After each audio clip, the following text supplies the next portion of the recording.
السلام عليكم ورحمة الله تعالى وبركاته. تتجه أنظار الجماهير العربية والمصرية مساء اليوم إلى المواجهة المرتقبة التي تجمع بين منتخب مصر ومنتخب نيوزيلندا ضمن منافسات دور المجموعات من بطولة كأس العالم 2026. يدخل المنتخب المصري هذه المباراة بطموحات كبيرة لمواصلة مشواره الناجح في البطولة، خاصة بعد التعادل الثمين أمام منتخب بلجيكا في الجولة الأولى، وهو منح الفراعنة دفعة معنوية كبيرة وثقة إضافية قبل هذه المواجهة المهمة.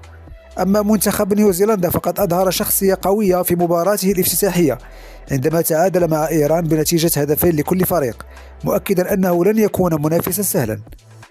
وتحمل المباراة أهمية كبيرة للطرفين، إذ يسعى منتخب مصر بقيادة نجومه وعلى رأسهم محمد صلاح إلى تحقيق الفوز الأول في البطولة والاقتراب من التأهل إلى الدور المقبل، بينما يأمل منتخب نيوزيلندا في تحقيق مفاجأة جديدة وحصد نقاط ثمينة تبقي حظوظه قائمة في المجموعة.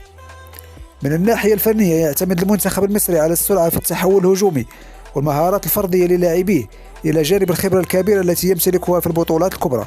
في المقابل يتميز المنتخب النيوزيلندي بالقوة البدنية والانضباط التكتيكي والاعتماد على الكرات الثابتة والالتحامات الهوائية. ومن المتوقع أن نشاهد مباراة قوية ومفتوحة، حيث يدرك كل منتخب أن الفوز اليوم قد يكون خطوة حاسمة نحو التأهل إلى الدور التالي من كأس العالم، وهو ما يمنح اللقاء إثارة خاصة ويجعله محط اهتمام جماهير الكرة المصرية والعالمية.